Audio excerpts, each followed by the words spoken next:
I always believed the cleanest jobs were the ones no one noticed. No alarms. No blood. No broken glass. You walk in. You walk out. No one even knows it happened until it's already over. And in April 2019, I pulled off the cleanest job of my life. No witnesses. No footage. No heat. Just one vault. $3 million in bearer bonds. And 22 minutes of silence. I should have disappeared right after that. Changed cities. Burned the passport. Laid low like I always do. But I didn't. Because for once, I thought I'd actually gotten away with it. And then, exactly 12 days later, my ex-girlfriend was arrested at LAX. Her name was Riley Quinn. We met 4 years before the job. Back when I was still pretending to be something close to normal. She was a night shift ER nurse. Tough. Smart. Never asked too many questions. And when she did, she asked them gently. We lasted 16 months before I walked. No drama. No cheating. No shouting matches. Just me, quietly packing a bag one night and never coming back. I thought I left her untouched. But I was wrong. Because when they cuffed her at the airport, passport in hand, ticket to Tokyo booked, they said she matched a suspect description in a federal investigation tied to financial crimes in San Francisco. Same week. Same neighborhood. Same exact time as the job I just pulled. And somehow, someone had made it look like she was with me. The heist itself had been perfect. Target, a high-end private wealth management firm on Fremont Street. The kind of place where rich people parked assets they didn't want the IRS knowing about. Paintings, rare stones, and, what I was after, bearer bonds. Untraceable once separated from the serial record. The client? Anonymous. The payout? High 6 figures, wired to a crypto wallet I'd set up 3 years earlier through a front company in Curacao. My role was simple: breach, extract, vanish. I spent 6 months prepping. I'd scoped the vault location by renting office space 1 floor up and accidentally triggering a fire alarm to time their evacuation process. Hired an HVAC sub through a fake company and used it to get a ceiling schematic. Built a perfect replica of the biometric panel in a garage in Daly City and trained on it for 6 weeks. On the night of the job, I walked into the building dressed as a fire inspector. Badge. Clipboard. Radio. No one blinked. I cut the alarm at the main panel, masked the system check, and dropped into the vault chamber through a maintenance shaft just after midnight. By 12:27 a.m., I was holding a briefcase containing $3 million in bonds. I was out of the building by 12:41 a.m. No one saw me. No prints. No cams. No witnesses. Just silence. That's why I knew something was off when I saw Riley's name in the news. The headline read, "LAX woman detained in ongoing financial crimes case. Suspected involvement in Bay Area vault robbery." I didn't panic at first. I thought it was a mistake. Maybe a coincidence. Maybe someone else with the same name. But when I watched the footage, grainy, airport security tape, it was her. Hair pulled back. Blue backpack. Same silver necklace I gave her on her birthday 4 years ago. I saw the confusion on her face as they questioned her. The disbelief. Because she didn't know anything. She'd never known anything. And that's when I understood. Someone was framing her. Someone had taken my clean job and made it dirty, on purpose. I couldn't contact Riley. If I did, the feds would know. They were almost certainly monitoring her calls. Probably had her apartment bugged. Might have even flipped her into cooperating, for all I knew. That's what they do when they can't find the real suspect. They squeeze the next closest person and wait to see what shakes loose.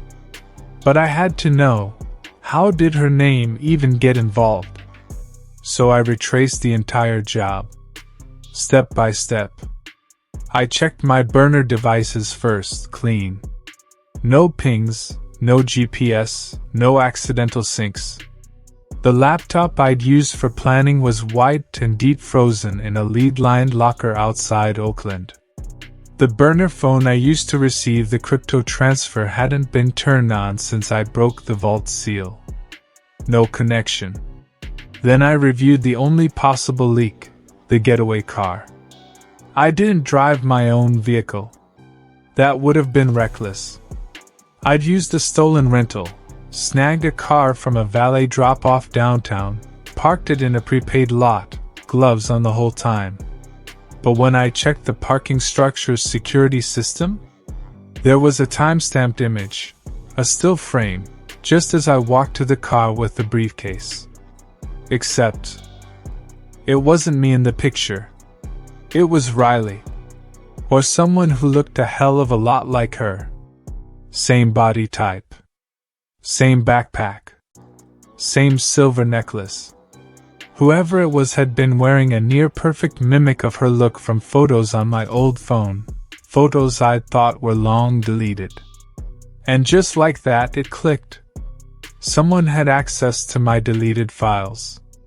Which meant they had access to my encrypted archive. That shouldn't have been possible. It was stored on a drive that never connected to the internet, behind 3 layers of physical encryption.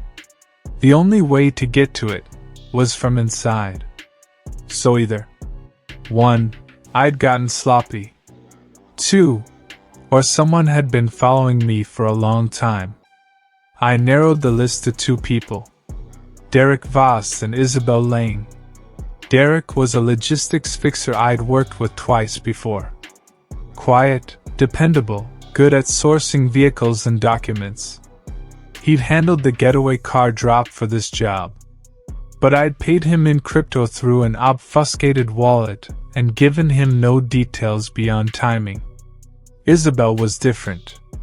She'd worked for the client, the one who wanted the bonds. I never met the client, never even knew a name. Everything went through Isabel. She was the only human contact I had during the job. Tall. Pale. Always wore gloves. Never looked directly at me. Now I realized she'd known too much. Exact layout of the vault. Employee schedules. Asset contents. At the time, I thought it was a sign of a solid inside connection. Now, I saw it for what it was. A setup. I started digging. Isabel had used a fake name, that much was obvious. But the prepaid number she texted me from? I backtraced the SIM metadata through an offshore signal scrambler I'd kept in reserve. The tower logs didn't lead me to her phone.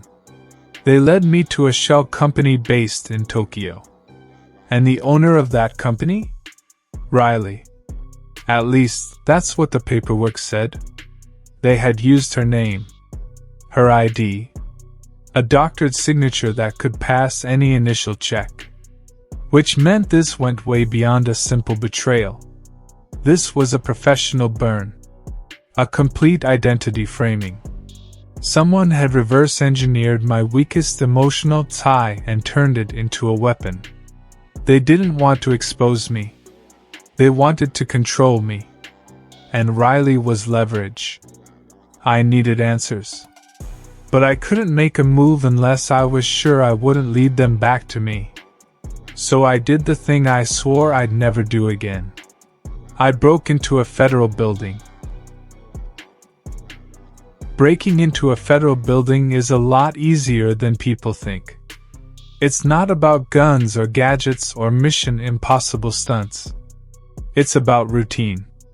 Knowing when people are tired, when eyes are off the cameras, when a copy machine jams and the guy who's supposed to be watching the monitors is swearing under his breath while hitting cancel job for the 6th time.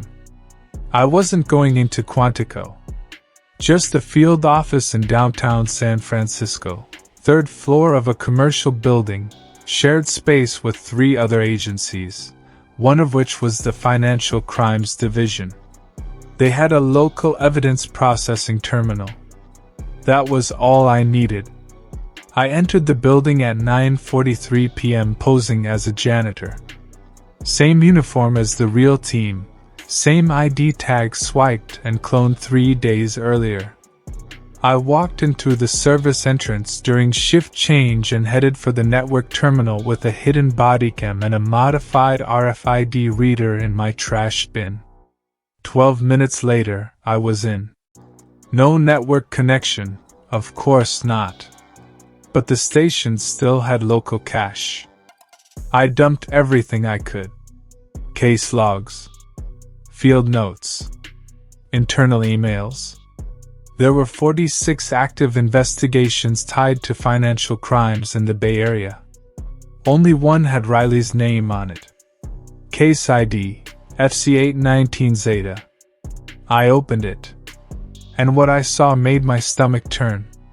The file wasn't just about Riley. It was about me. Or rather, it was about someone they thought was me. They had built a suspect profile, age, race, height, digital behavior patterns, travel data, even voice print approximations. And they'd labeled this unknown individual as Contractor Omega. The profile described a career thief with at least 6 international extractions tied to anonymous financial clients. The dates matched several jobs I'd done, but not publicly. There was no way they should have known. No footage. No trace. Unless someone had been feeding them intel the entire time. And worse, under the linked parties section. Subject Quinn Riley. Status: leverage target / collateral contingency. Connection to Omega, personal / unwitting. They knew she didn't do it. They knew she had nothing to do with any of it. They just didn't care. They were using her as bait. The last file I opened was encrypted. It took 4 minutes to crack, and I didn't have time for more than a glimpse. But it was enough. An audio transcript. Between 2 agents. One line stood out. If we pressure her long enough, he'll show. He's not the type to leave people behind. They were betting I'd come back for her. They were right.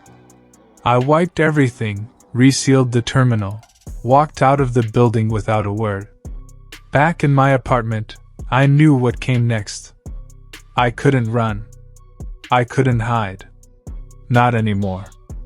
If they'd already constructed that profile, it was only a matter of time before they matched it to a name, a face, a location. There was only one thing I could do now. Take control of the narrative. Flip the story. Frame someone else. They wanted me to break cover. They wanted me to make a mistake. And worst of all, they thought they understood me. But here's what they didn't get. I don't run toward fire. I said it. I spent 2 days building a new identity. Not for me.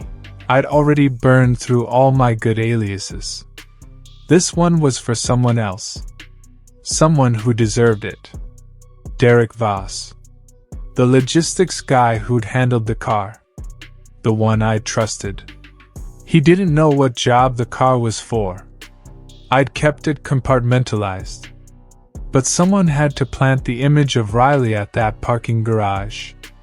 Someone had to pull the photos off my encrypted drive, and only 2 people had ever touched it besides me and Derek. I dug into his past. He'd done jobs with a crew out of Prague. Laundered money for a syndicate in the Balkans. Smart, disciplined, but greedy. And greedy people leave trails. Sure enough, 3 weeks before the heist, Derek received a $75,000 transfer from a numbered offshore account linked to the shell company that framed Riley. He sold me out before the job even started. That meant I had leverage. And I was going to use it to burn him so badly the feds would forget my name for his. Here's how I did it. I forged an audio file, Derek's voice, spliced from calls I'd recorded years back. AI-assisted now, almost flawless. I had him reciting the entire heist step by step. I included location names, timing details, payout amounts, just enough truth to pass a quick forensic sniff, just enough falsehood to bury me under another layer. I embedded the file into a metadata fragment inside a fake IRS breach document, something juicy enough for the FBI's internal cybersecurity system to flag. I sent it from a random node in Johannesburg, routed through Tor nodes in Venezuela and Norway, with a hacked Russian IP as the cherry on top. It landed in their system at 3:17 a.m. By 9 o'clock, a forensic team had flagged it. By noon, Derek Voss was officially listed as a primary suspect in the FC819 Zeta case. By nightfall, he was in custody. They dropped the charges against Riley within 36 hours. No press release. No apology. Just silence. The same kind I used to take pride in. But for her, that silence wasn't safety. It was fear. She left the country 2 weeks later. New passport. New name. I watched from a distance as she walked through Heathrow, alone. She didn't look back. I didn't blame her. She'd survived a war she never chose to fight. As for me, I burned everything. The identities. The backups. The storage caches. I wiped out every link to the person I used to be. I'm not hiding now. I'm disappearing by design. You might hear stories about a man who walked through locked doors like smoke. About a heist with no alarms. About someone who vanished, even after they found the briefcase. You'll never prove it was me, because the job was silent. But the aftermath? That was the loudest thing I've ever heard.